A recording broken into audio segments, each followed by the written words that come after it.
back. Stop! Put Stop! your hands behind your back. Okay, well, The video shows body cam footage from a confrontation with police in Brookings, Oregon. Jennifer Gaymon, a disabled lady, was detained by police for riding her mobility scooter on the sidewalk without a helmet. Jennifer, however, was well within her rights to use the sidewalk for her scooter because she is a disabled citizen. The cops, alas, had a different take on the situation. Okay, well, I'm trying to get my camera on real quick. Okay, so let you know, conversation being recorded. Are you able to turn that music down a little bit just so we can talk better? Okay. I just want to go home. It's freezing. It is Yeah, cold. why are you stopping me then? I've been riding this thing for over 2 years I'm now. gonna explain it to you in a second. We're stopping you because you're on a sidewalk with it. Yeah, you rode because through it a is crosswalk. it's a legal thing on the sidewalk. Look it up. It's a mobile scooter. It's a fucking mobile scooter. Okay. it's an electronic scooter. Yeah, it's a mobile scooter. Okay, do you understand what that means? It's my mobile scooter. It's how I get around. I don't have a car. Quickly, Jennifer called the police and explained that she was a pedestrian because of her scooter.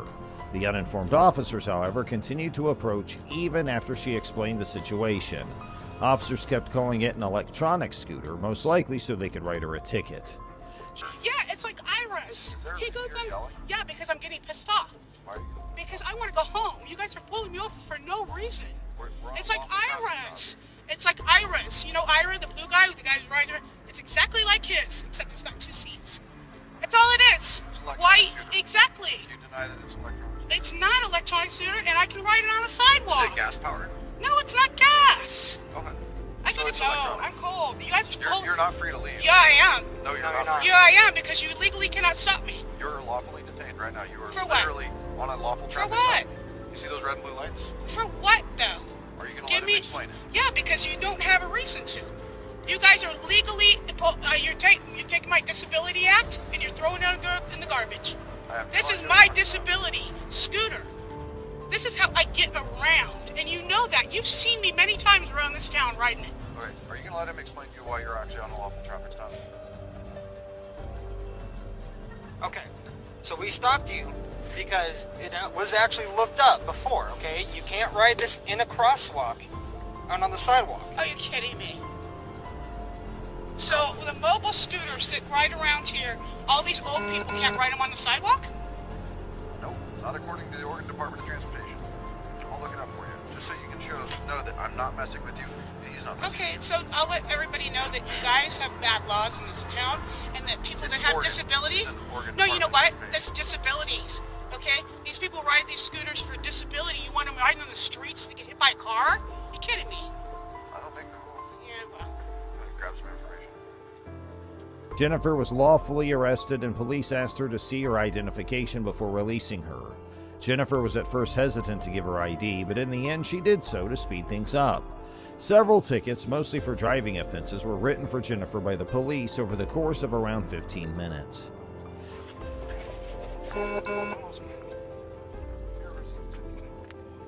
No, I just. Well, I'll go ahead and explain it. No, I know. I've had a citation. Here's the deal. I'm gonna do my Thank you. job. No, I don't need your job. You're not doing your job, though. You're not going to be protected because look at those people I'm up there. trying to issue a citation right now. Okay, You're okay, come on, hurry up. which is actually causing me to pay more attention and address Hurry up. your aggressiveness, which is Hurry the kind of fuck preventing me up. from doing my Yeah, job. just So if you're trying to reach and grab something out of my hand, man, you're going to go to jail tonight. fuck up. You understand that? Hurry the fuck up. That was your court. Your court date is going to be in the law here. Apparently you didn't. Yeah, of course it did. The 6th of December. Yes. I'll double check just to make sure since it didn't bleed through. Jennifer was followed by the police all the way to her house, where they remained stationed the entire time. Jennifer was forcefully arrested after police arrived at her garage and filed charges of disorderly behavior and eluding arrest.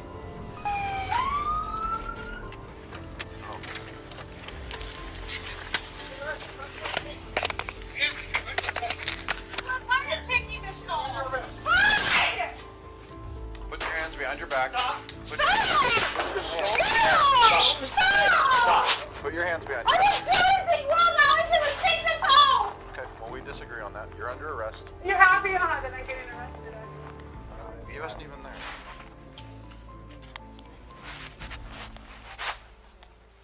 I'm getting arrested because I took this Station up, 5. and this is a mobile suit. I've been riding this around town for a month, years, if you guys know it.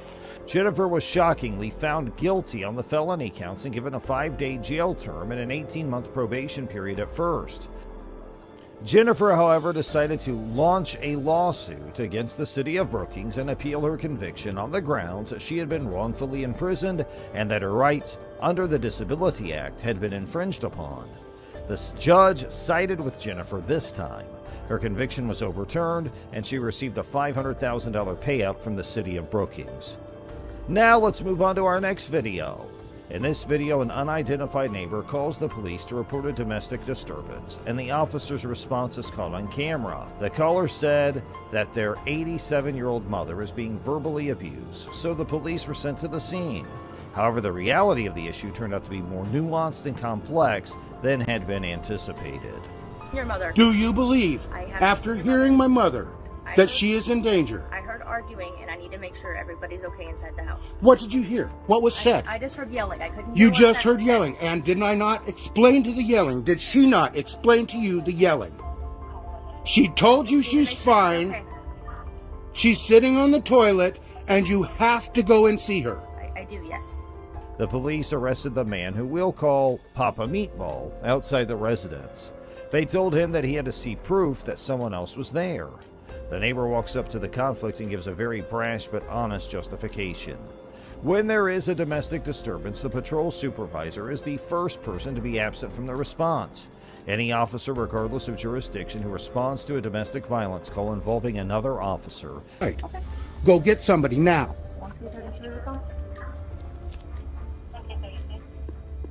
Can you start getting to check on her feet? We'll have an ambulance come. You'll have the ambulance come in and look at her, too. The ambulance will be here as well. Right. And you're going to pay for it. Okay. That's not necessarily what's going to happen. Well, I'm not paying for nothing. My mom's not paying for nothing because you are forcing this upon us. This intrusion is so fucking unnecessary. You have no idea how hard it is to take care of old people. I'm sure it's extremely difficult. But I just have a responsibility to make sure everybody's okay, and that's why I'm here. You don't have the responsibility. A medical person has the I have to responsibility. ensure that there's nothing. Is required by the model policy on police officer domestic abuse to immediately request the presence of a supervisor from the responding agency. The policy stresses the difficulty that the responding officer faces if left to respond alone or with police of the same or lower rank as a suspect officer. This problem is easily solved by the arrival of a superior commander. Both cops involved in this event were patrol officers and not supervisors. I'm a caretaker. My mom is 87 years old and she's deaf. And I have to yell at her when she's in the shower to get her to hear my instructions. So the neighbors called the police on me because they think I'm screaming and damaging my mom. And they won't take my word for it. I opened the door. They asked my mom if she's fine. She said, yes, I'm freezing because I'm naked on the toilet. Yet they won't take her word for it either. And I'm not about to let a cop in my house to see my naked mother. Do you understand what's going on here now? Have I explained myself? At the same time, they asked if they might come in and see how Mom was doing, but Papa Meatball said no. If permission is granted, the police can enter and search the property in question as part of the standard routine for police responses. Police must independently verify the presence of bruises and other signs of physical altercation in order to establish probable cause. As the supervisor is being briefed on the issue, he learns that his 59-year-old paraplegic brother also lives at the residence. It's now obvious that shouting alone isn't enough to warrant an arrest. As a result, the police have no grounds to interfere or resort to physical force. Medical personnel arrive shortly after, and the supervisor lets them in to check on her mother. He briefs them before the examination so that they may better understand what they're looking at. Rollo! I only need one of you. Rollo, in the house. Oh, the laundry's not coming. I'm calling all over. Yeah. Papa Meatball's tone of seriousness and irony in evaluating the cops is hard to argue with because he seemed to be correct. We believe the police should have let the caretaker dress his 87-year-old mother before taking her away from him. There have been no developments or court proceedings reported since this video was made. However, the police could be held liable for obstructing the caretaker's ability to do his job if medical personnel uncover any symptoms of cold or flu caused by the mother's exposure to the cold while confined in the toilet. Now let's move to our final clip. Give me some space, dude. Go ahead and turn. Give me some space, Put your hands dude. behind your back. No, give me some. Ow! Oh my. YouTuber and First Amendment auditor Joshua Roberts set out to investigate the public spaces near Dove Technologies in Florence on September 9, 2022. Two workers contacted him after discovering his recording of their workplace and voicing their displeasure. An employee took an aggressive tack, reaching for his camera and trying to take it from him. Roberts explained to them that he was acting within the law and threatened to use a taser on them if they persisted in their assault. After hearing his warning, the two workers retreated. Then one of them called for a co-worker whom she apparently refers to as her spouse, although we have no more details about this person at this time.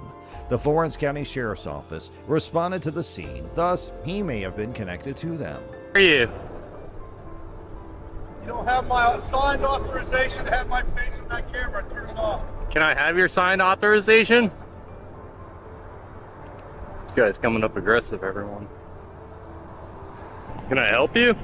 No, can we help? Can you help us? Yo, get away from me, buddy. No, dude. Who are you? Get away from me, dude. Why are you here? Back the. Why are you here? I suggest you leave me alone. You're on private property. I suggest you do something about that then and get back inside. Really? Yeah, really. You like going around with people like this? You know You think what? that's fun? Don't touch my buddy. One of the workers complained to management that Roberts was trespassing on company property. Roberts refuted the claim by saying he was actually on an easement. An easement is a restricted, non-possessory right of use over another person's land under South Carolina law. Neither the grantor nor the grantee may alter the location, size, or scope of the gift without the other party's consent after it's been made.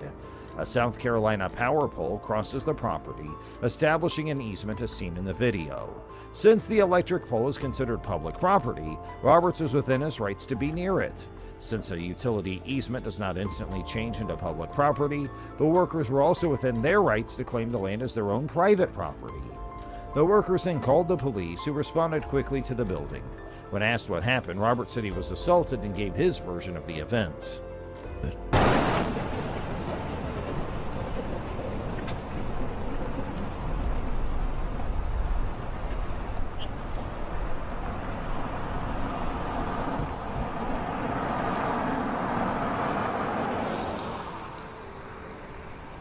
What's going on, bud? Come on, man. Oh, nothing. Just getting assaulted out here. That's about it. Getting assaulted. Yeah, by one of their workers. What happened? I was just out here taking some pictures, and one of the guys came out here saying he didn't want to be filmed, and he ran up to me, started circling me, grabbed my camera, started pushing up on me. A third-degree assault and battery is defined in Section 16-3600, subsection E1 of the South Carolina Code of Laws as any unlawful effort to injure another person with the current ability to do so. Willfully and deliberately destroying any type or class of personal property or another person's goods and channels is also prohibited by Section 16-11-510. Possible violations of these two laws included the employee's hostile attitude and one of them attempting to take Robert's camera, potentially with the purpose to destroy it. At some point, one of the officers started talking to the workers while the other kept talking to Roberts. It's important to point out that Roberts acted in a provocative manner the entire time they spoke. The presence of First Amendment auditors and their predisposition to be provocative has long been acknowledged by the Municipal Association of South Carolina. Therefore, authorities and officers inside the state have been given instructions on how to deal with contacts with them. The first three cops tried to handle the situation professionally, despite Roberts' provocative behavior. When Sergeant Paul Morrison joined the others, though, things began to change. Morrison claimed that he routinely kept this close proximity when interrogating a suspect, and he did so while talking to Roberts. Morrison tackled Roberts to the ground and tried to damage his camera by stomping on it without giving him any advance warning that he might be arrested. Roberts revealed video from the body camera purportedly showing Sergeant Morrison attempting to erase footage. Frustrated, Roberts said, "That's why I was trying to show him when he was all throwing me on the ground, and I'm like, at least turn off the camera." Sergeant Morrison may have attempted to alter or destroy proof of his wrongdoing. Roberts was successful in retrieving all of his videos. As a result, an internal affairs investigation was launched when he lodged a written complaint against the officer.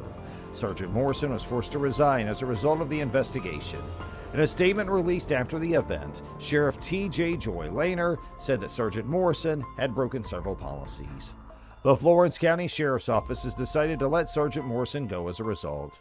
The First Amendment rights of residents and tourists of Florence County were underlined by Sheriff Lehner. The 12th Century Solicitor's Office is now in charge of the case. That's before. You can stay. Hey, stop the car. Get the car. November 2022, Deputy Michael Noel of the Los Angeles County Sheriff's Office spotted a driver who was allegedly following his patrol vehicle too closely.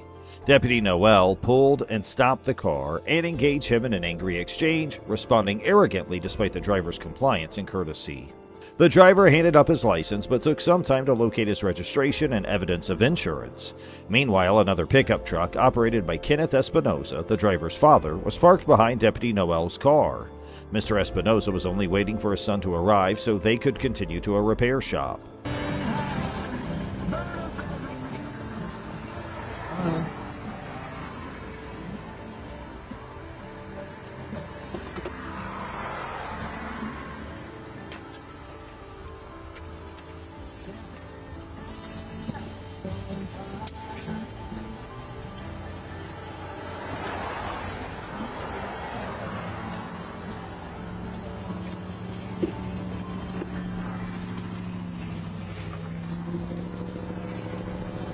Okay, when you find that, stay in the vehicle, your registration and insurance. I'll be back. After checking the driver's information, Deputy Noel informed him that he was being ticketed for following too closely under Colorado law, which is a Class A traffic offense. Did you find it? Good. You didn't find it? No, you didn't have to be a simple problem. So you didn't find your insurance or registration? I ain't got any insurance. Okay. All right. You're getting a citation, so go ahead and close your door.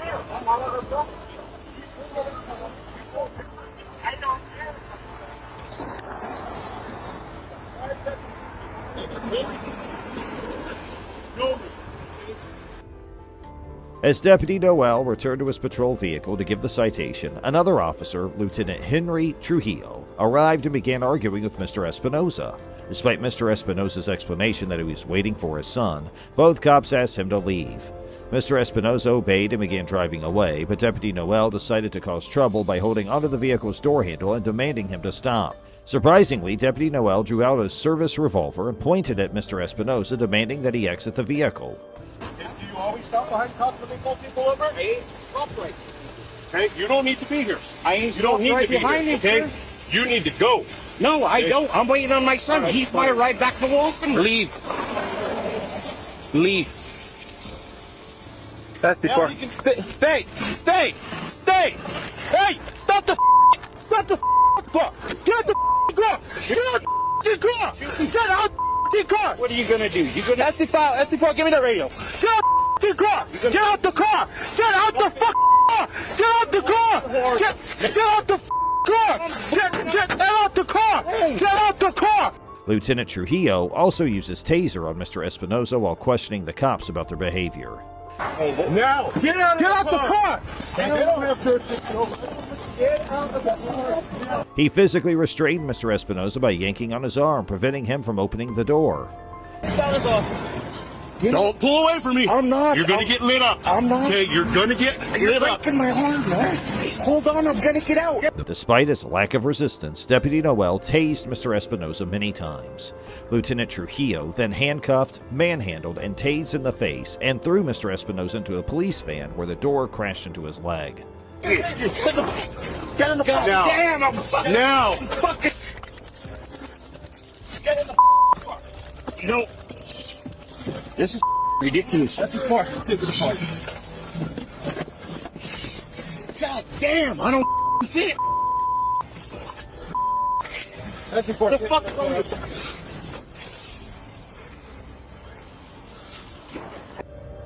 After this, Deputy Noel was searching inside Mr. Espinosa's pickup truck, and Lieutenant Trujillo went back to Mr. Espinosa to ask for his information. In response, Mr. Espinosa said that he refuses to answer questions. This apparently triggered Lieutenant Trujillo and sent him on a power trip as he aggressively pulled Mr. Espinosa out of the patrol vehicle, and all 3 officers on the scene dragged him on the ice violently. While being searched. Following that, Deputy Noel examined Mr. Espinosa's pickup truck while Lieutenant Trujillo requested Mr. Espinosa's information. When Mr. Espinosa refused to answer questions, Lieutenant Trujillo roughly took him out of the patrol vehicle, and all 3 officers dragged him violently onto the ice while searching him. Mr. Espinosa complained about having taser pins placed into his lip, causing visible damage to his mouth. What's your date of birth? Don't answer questions. Take me to jail. You're going to jail. Call my attorney. Call your attorney. Okay. You're going to jail. You're going to get charged further if you don't give us the information we need. It's okay.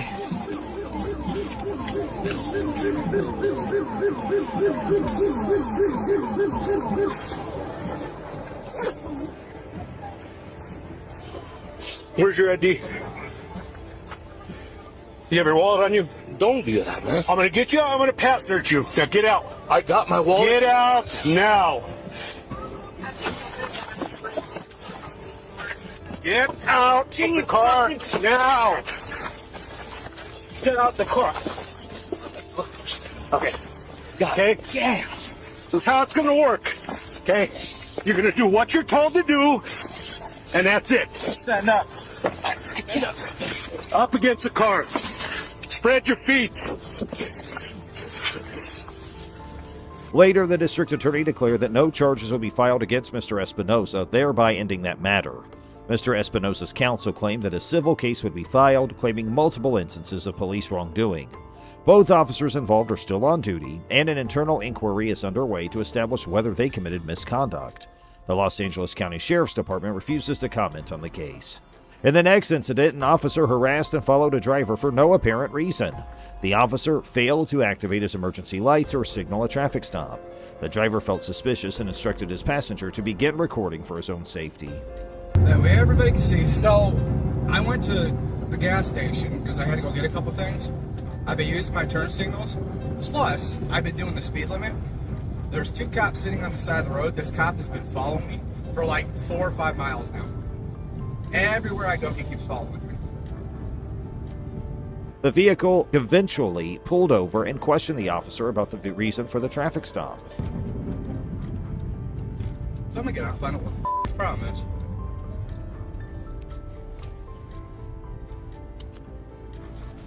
So he turned his lights on as soon as we pulled up here. After a brief silence, the officer stated that he would explain after the motorist identified himself.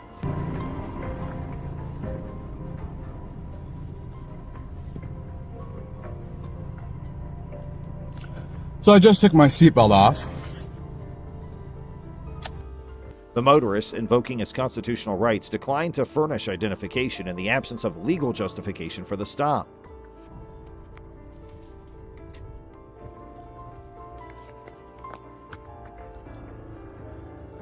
You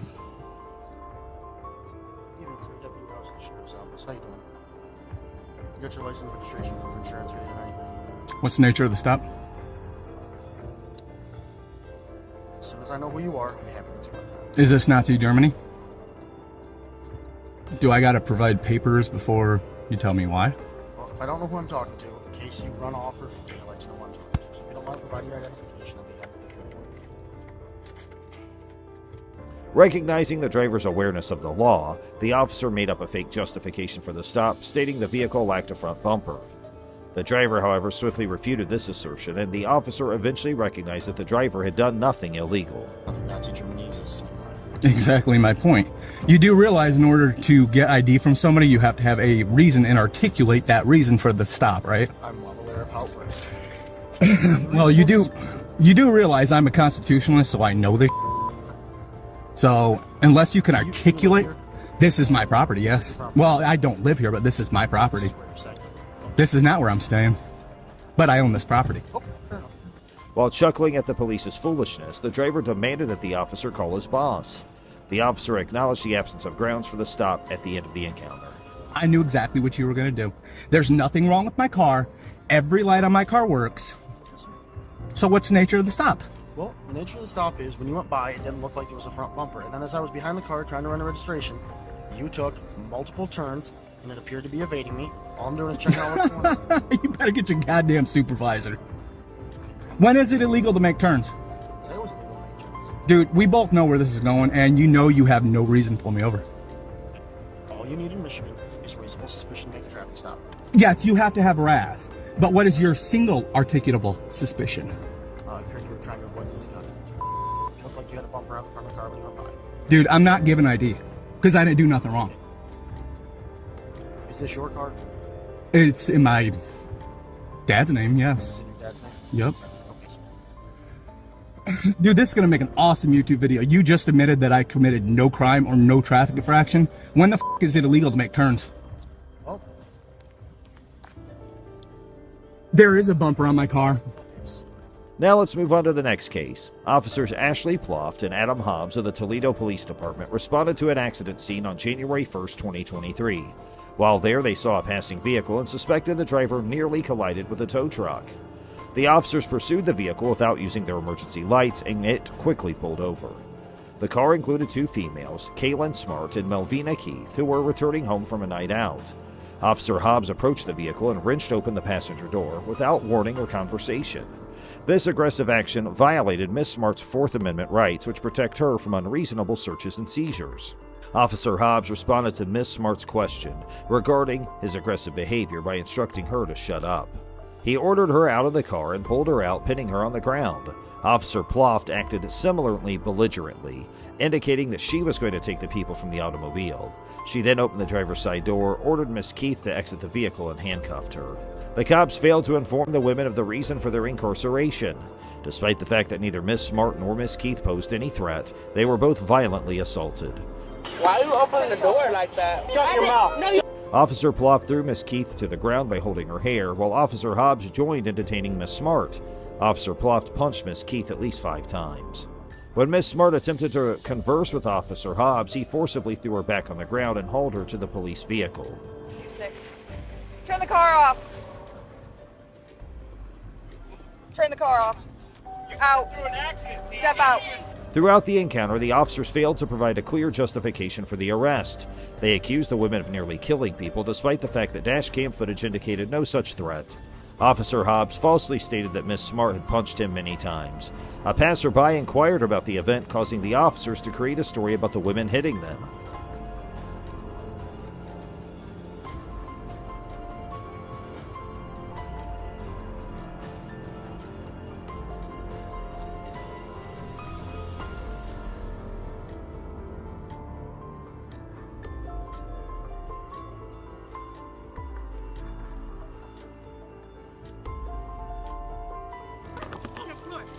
Let go of my hand!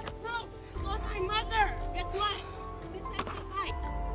Officer Hobbs even claimed the women had smashed into a tow truck, contradicting his first account of a near miss. Oh, I'm too lit for this. Peter, bruise my face up, smash me into the room. Is this nigga okay? How is he allowed to be working? This shit is crazy. And you smashed my head against the car. Miss Smart and Miss Keith were escorted to the Lucas County Correction Center, where Officer Hobbs and Officer Ploft were seen laughing and joking before escorting them inside. You damn near just killed people? Was banging my head against the car. Yeah, it sure the was. Because you had my hand. I don't know where my handcuff keys are. Hey.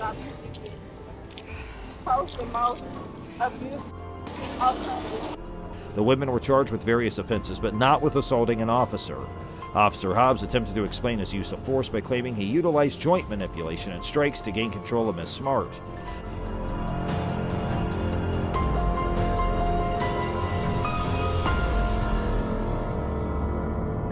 punched me in the face like 3 or 4 times. Notably, Officer Ploft had been involved in a similar event a few months previously when she assaulted Olympic boxer O'Shea Jones without experiencing serious consequences. They drove through a crash and crashed into a tow truck. It looked like it. I mean, there's a scrape on the side. There's scrapes on both sides though, so I don't know.